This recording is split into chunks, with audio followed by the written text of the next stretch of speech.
Newcastle United EFL Cup champions and Premier League review edition of the Premier League Gambling Podcast on the Sports Gambling Podcast Network is brought to you by our free bracket challenge, $2,000 winner take all. Enter today at sportsgamblingpodcast.com/bracket.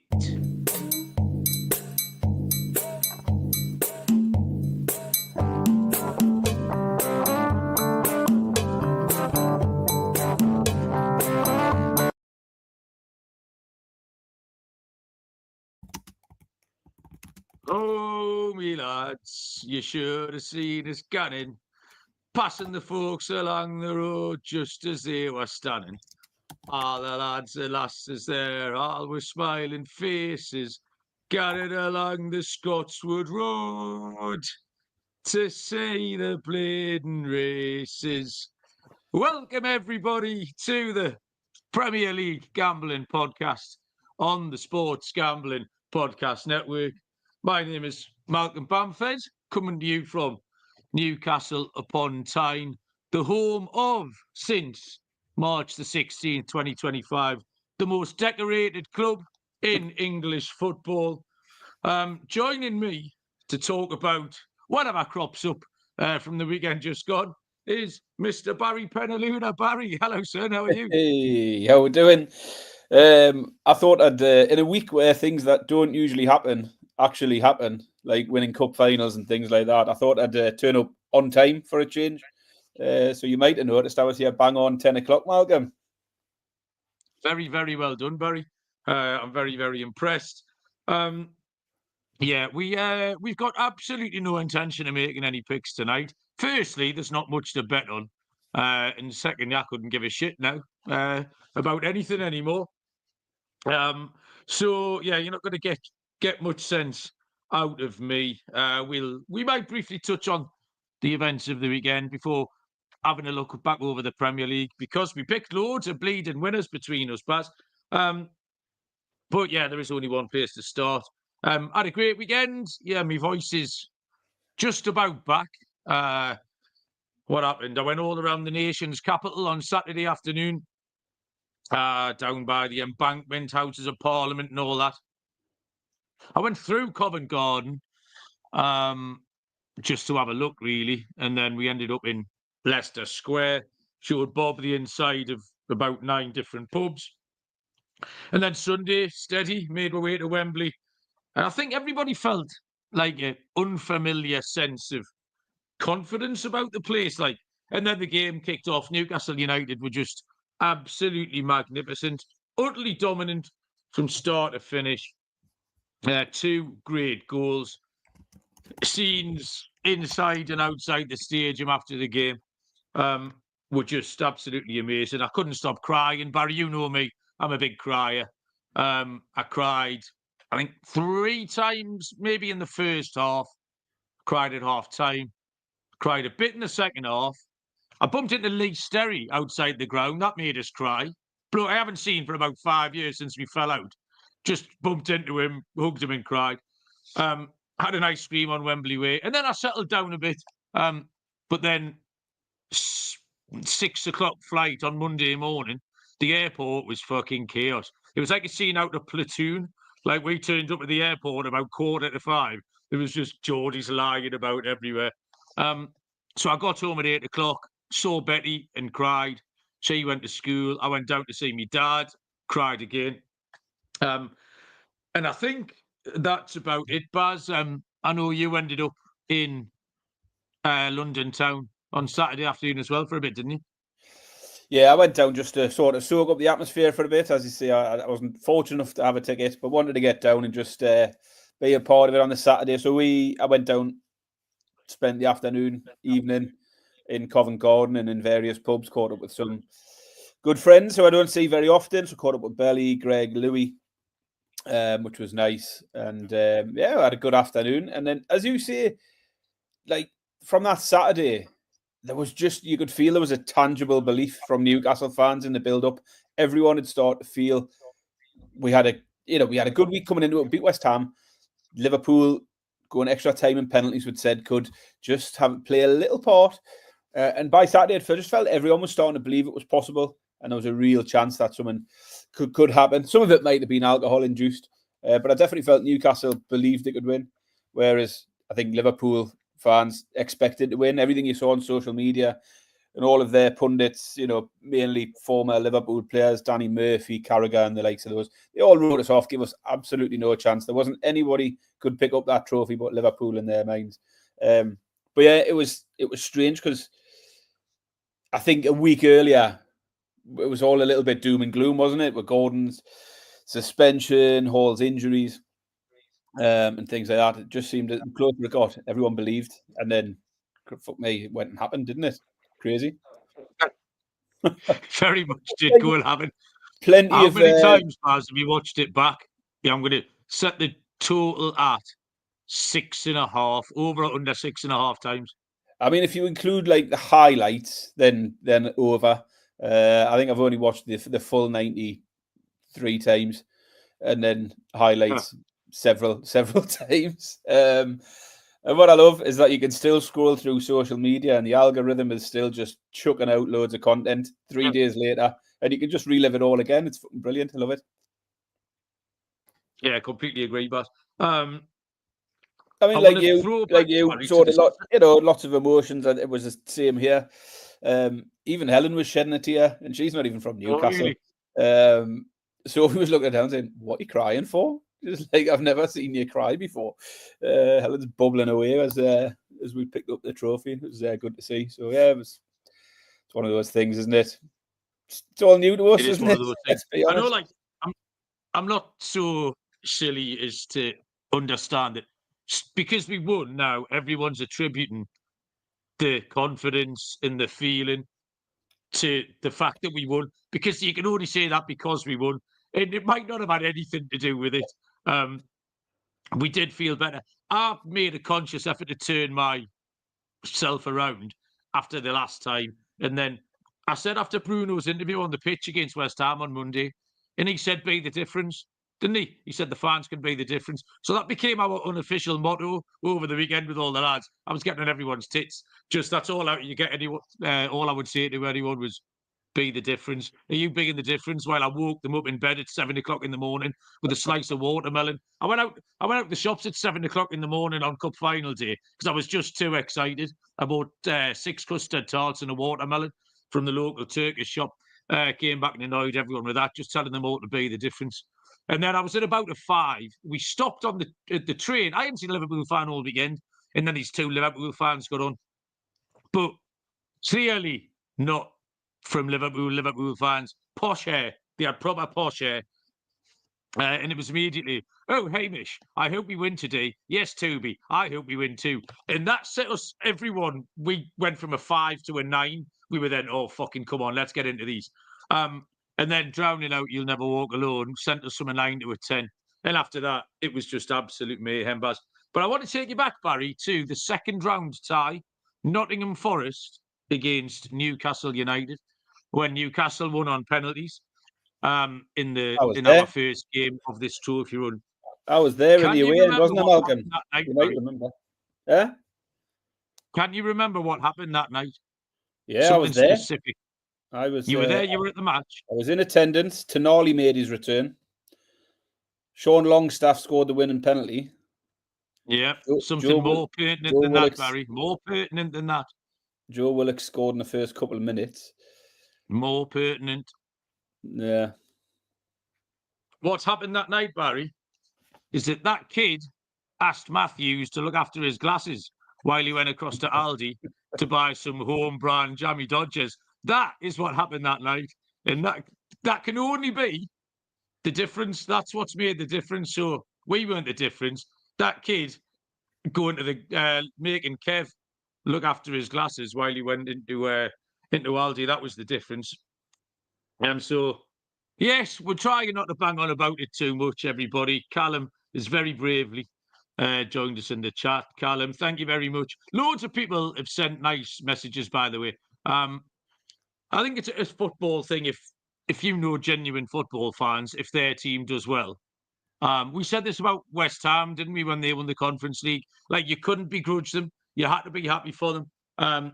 people like Kev Matthews, Nibs, even some of my Worcester mates, even the Man United fans, really, people like that. And then Coisty, Cree, Joe Dollar, friends of the show all over the place have congratulated us. So I'm sure I speak for Barry as well when I say we very much appreciate that. Andy's in the chat. Andy was first in tonight. Lee's here. Lee, welcome along. Cree has stuck his head in Michael Roberts. Is it Michael's? We don't have to give Callum any stick because Michael's doing it on our behalf, which is good. So you get involved in that, Michael. I think that's everybody so far. So if you are lurking in the chat, by all means, say hello. Baz, we might touch on the Premier League games in a little minute. Have you got anything else you want to add to the cup final chit chat before we move on? No, I mean, just again, hark back to what you said after the semi-final about Eddie Howe out-coaching Arteta once again. Yeah. And Eddie Howe deserves a lot of credit for Sunday, because it was one of those where it pulled off the perfect plan. He had the perfect plan, the perfect sort of strategy for everyone. And it worked because everyone sort of pulled off their part of it. Without any exception at all. I mean, there wasn't anybody on that pitch who didn't do absolutely everything they could to get there. And yeah, he did. He outcoached Slot on the day. And that's not having a dig at Slot or saying he's better than Slot or anything like that. Obviously he is. But just on the day, on the big occasions, Howe's had this knack from time to time, hasn't he, of just being able to... It was interesting to hear him afterwards talking about how the Liverpool game 2 weeks earlier, where Isak was sat on the bench, he basically said, we didn't want to play our hand, so he just changed everything for that game. So we didn't play to lose, but we just didn't want to play our hand. And it just shows how many weeks in the planning that final obviously was. I'd said those, like said, the set pieces and Dan Burn had been working on them for weeks. So possibly excuses some of the shite we watched in the last few weeks. I mean, we can forgive them anything now, can't we? Because, well, we've just won a cup. So we can't forgive him absolutely anything. Yeah, he did say we didn't not try to win. We tried to win in a different way, which made me laugh, which was incredibly diplomatic from our Eddie. So there you go. Look, and the other good thing, finally, the other good thing was to come out of it winning and having nobody whinging. Like, you don't often get that. We talk about that all the time, about how football, everything's a conspiracy. And it showed how dominant we were on the day, that even Liverpool fans afterwards were just sort of hands up, better team won. Slot, I thought, came across really well afterwards, in sort of accepting we'd done a number on them on the day. So yeah, it's quite refreshing to be able to go on social media and not just have the losing side moaning about every little thing. So that was quite nice as well. So well done, Liverpool fans, for being quite sensible about it all afterwards. I think the fact that we beat probably the best team in the country and dominated them has made me feel a shit ton better. I probably would have felt the same if we'd scraped past Crystal Palace 1-0 with a penalty. It would have still been mental. But, you know what I mean? There would have just been a few more question marks rather than the opposition and how we beat them. That just was... And we beat the top four in the league on the way through. Yeah, we beat Chelsea, we beat Arsenal over 2 legs, we beat Forest. So, it wasn't an easy run at all. In fact, it was probably the greatest EFL Cup victory ever when you look at the run we had. I think the history books will have that down as the greatest of all EFL Cup results. The greatest of all EFL Cups. Well, we've still got a shit ton of winners to flex over. I'm going to read some advertising. Tell you what, before I read, there's an absolute massive disclaimer at the end of this DraftKings ad. It's epic. So John's not here, John Cullifay. He likes the ad reads because this is an absolute all-timer, John. So we'll get to this disclaimer in a minute. What are we talking about first? The March Madness Survivor Bracket College Basketball is live at splashsports.com/SGPN. That's splashsports.com/SGPN. Plus promo code finals. Use the promo code finals for a $10 bonus credit. And DraftKings are already for March Madness at college basketball. They've got upsets, buzzers, beaters, Cinderella's advancing, top seeds going home early. live betting, exclusive content and parlays. DraftKings is the ultimate college basketball destination for March. If you're a first-timer, new DraftKings customers can bet $5 to get $200 in bonus bets instantly. Here we go. Bet the unexpected with DraftKings Sportsbook. Download the DraftKings Sportsbook app and use the code SGP. That's SGP for new customers to get $200 in bonus bets when you bet just $5 only on DraftKings. The crown is yours. Gambling problem? Call 1-800-GAMBLER. In New York, call 877-8-HOPE-NY or text HOPE-NY 467-369. In Connecticut, help is available for problem gambling. Call 888-789-7777 or visit ccpg.org. Please play responsibly on behalf of Boot Hill Casino and Resort, Brackets, Kansas. 21 plus age and eligibility varies by jurisdiction. Void in Ontario. New customers only. Bonus bets expire in 168 hours after issuance. For additional terms and responsible gaming resources, see dkng.co/audio. Fucking wallop. And Rhythm are throwing an epic March Madness party, and you're all invited. Wednesday, March 19th. Is that today? You have to be quick. Get yourself down to the stadium swim at Circa Las Vegas. Rhythm giving away a $250 future. The percentages were way up in Rhythm's March Madness bracket last time. So a free party plus the chance at a $250 future bet. When you sign up with Rhythm, go to sportsgamblingpodcast.com/party for details. That's sportsgamblingpodcast.com/party. Well, Basser, so I did notice at the weekend in my absence, you put a lovely video out of yourself, giving loads of winners out. Did you just choose to not put mine in there this weekend? Well, did you have a 45-second snippet of one clip where you had 5 winners? That's why I did it. Yeah, if you thought I was going to sit there and, whilst celebrating the cup final, clip 10 different results out, was I fuck? But no, that was a nice touch because they were all consecutive, weren't they, Baz? Well, consecutive winners. But I mean, what a great weekend! Like, obviously, getting away from the Newcastle silliness. There was 8 Premier League games. I picked 6 winners out of 8 for 14.1 units from the 8 games, not including the 1-1 draw of the week, which hit around about 6-1. My lock hit and my Acca hit as well, Baz. My corned beef pie accumulator hit. Mine was only 5-2, but you were full of winners as well, weren't you, son? Yeah, so it was all the exotics. That's why I clipped it. I just clipped that little bit at the end because I had my lock, my underdog. I tell you what I did clip. I clipped that little bit where you said, I'll put a little pause in and I'll put a pause afterwards. Yeah. And you told me Bournemouth would be 3 up by half time. Typical. I picked 6 out of 8 winners, and the one I decided to hang my hat on was one of the 2 that got beat. But anyway, go on. The other one you took the piss out of me for was the over 3.5 in the Man City game. So once again, every time you berate one of my picks, they always land. So carry on, just keep doing that. Keep it up. But yeah, I mean, Saturday you'd messaged me. Obviously, we were both full of beer Saturday. You'd messaged saying you'd swept the 3 o'clock games. To which I had a look and realised I'd also swept the 3 o'clock games.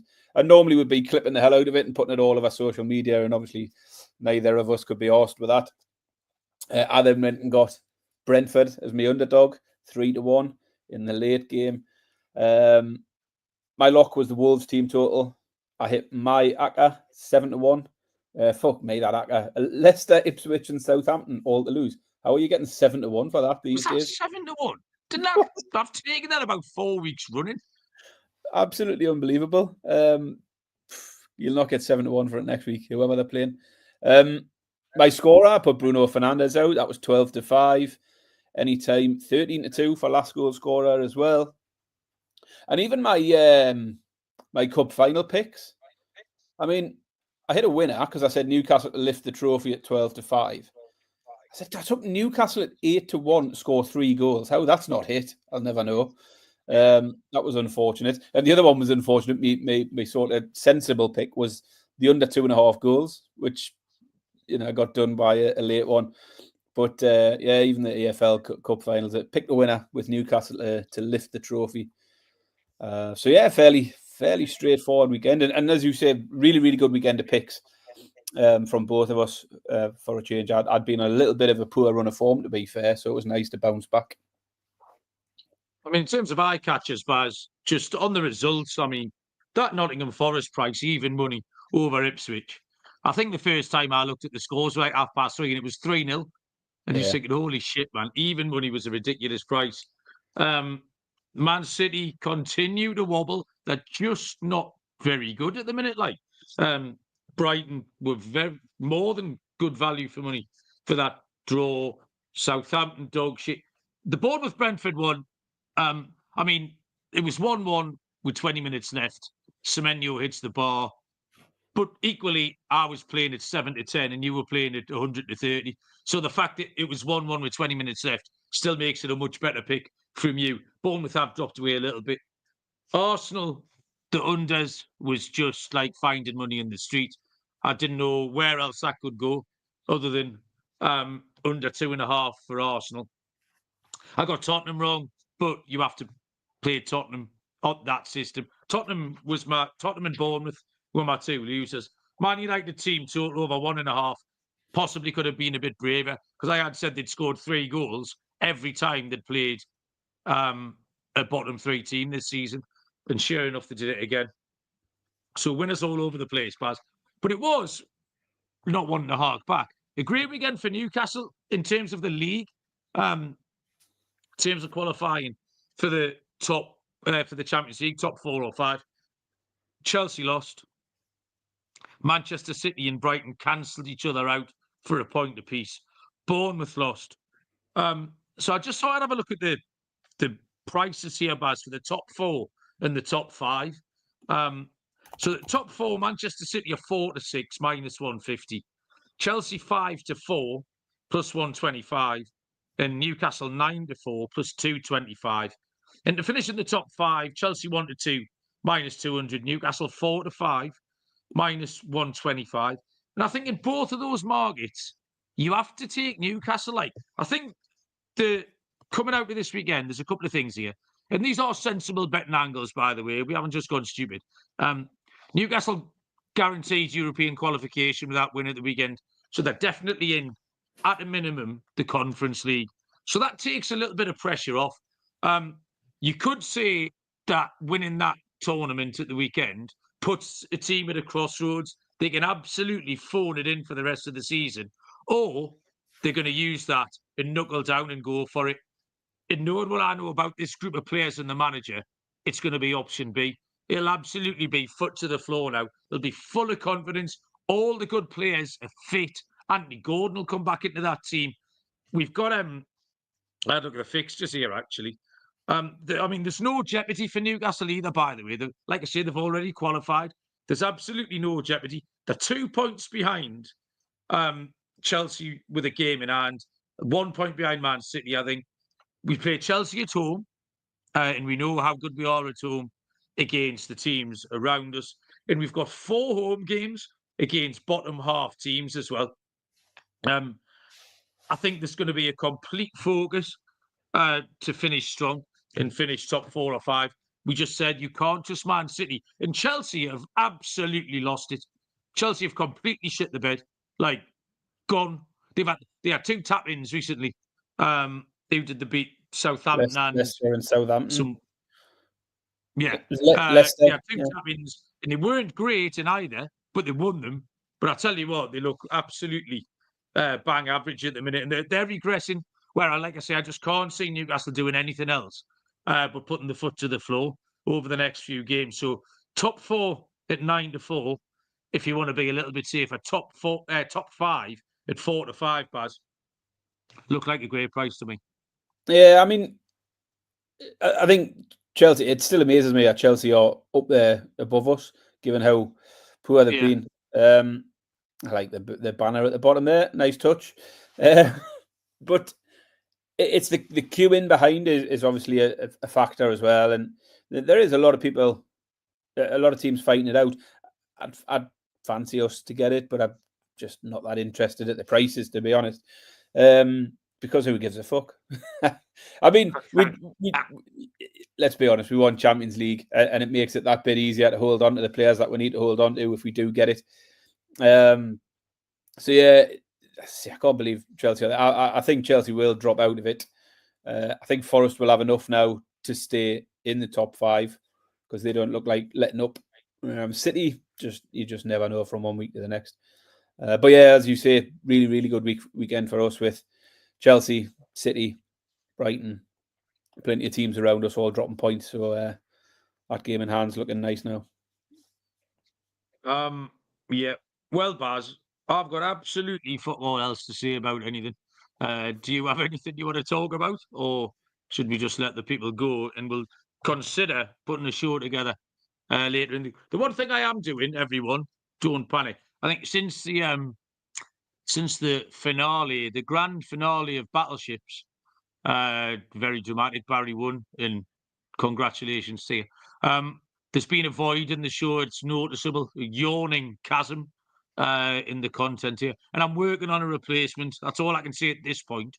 But I'm working on a replacement for Battleships. So maybe by the next show, we might be back in competition at something or the other.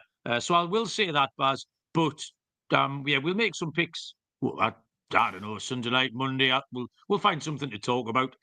Aye. There was a couple of things. I was a bit of lifestyle. I was out last night, very, very much in it. As you know, we were going to do this podcast last night, and I messaged you at about 7:30 saying, change your plan, I'm going to a gig. The kids had been pestering me all week to go to a gig, and I didn't fancy it really.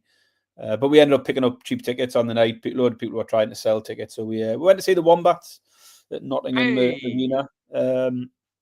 That was all right. I think the only problem... We've been to see the Wombats before, Baz. I'm sure we have. I've been to see them several times.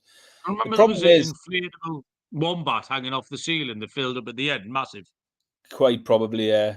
I mean, they had about 6 wombats running about the stage last night, which is a bit random. It's about 15 years ago, Mike. Aye, well, that's the thing. I really used to like them back in the day, but I'm very familiar with their first 2 albums, but not so much on the next 4. So there was a lot of stuff I wasn't that familiar with. And ordinarily, when I'm going to a gig, I'll work out what the set list's going to be and I'll have a good listen. But yeah, I didn't have time to do that. But it was all right. Kids enjoyed it. Impromptu night out was welcome. And finally, the Backus family had asked on Twitter for a sourdough update. Oh, I'm afraid it's very sad news on the sourdough front. Oh, I have it, yeah. This is effort number 2. So the first sourdough, I'd mixed it, got it there 2 days in. It's fermenting lovely, got lots of bubbles in it, looked good. Had to feed it. Scales malfunctioned, didn't they? So I was sort of guessing a little bit at the measurements, and 24 hours later, it was ruined. It was just a sloppy... I mean, it's meant to be a sloppy mess, but it was too runny. So I threw it out, started again, got some new scales, some new kitchen scales, weighed everything out perfectly, mixed it together, and now it's just a big dry mess. There's nothing going on in there at all. So that's disappointing. So I went to the baker's the day and bought some sourdough. Look at that. So nice is that effort number 2 that's fucked as well? Yep. Oh, I'm going to go with number 3 tomorrow. I'll start again. You're going to keep trying? That looks good. I'm not going to give up. I'll tell you why I'm not going to give up. How much do you think this loaf of sourdough cost, Malcolm? £2.80. From an artisan baker's that's only just opened up. Artisan bakery. £4. £5.50 for a loaf of sourdough. Shocking, isn't it? It's no wonder I'm trying to make it. I hope you find a £2 coin in there, Barry. That's all I can say. You see, I didn't think the Backus family were here watching. Now you've started the sourdough chat. They've chirped up, which is good. Why would you chirp it up anyway? Oh, well, that's good, Barry. That's interesting. Tory Scran update. Good luck with that. I'm interested. I'm not even sure sourdough is nice. We after fucking hell. On Sunday night after the match, we got back to the digs at about 10 o'clock. And we were quite near a parade of shops. Everyone was knackered, absolutely haggard. Both my hamstrings had gone. I couldn't speak. I'd been crying for 5 hours. Everyone felt like they played in the game. But there was a chicken shop. There was a fish and chip shop. So everyone split off to get their own supper. Bob wanted a meal deal, so he went into Tesco's. And our board, Barry, had an absolute hankering I got a tin of ravioli. Oh, and did that sort me out? Cup final winners.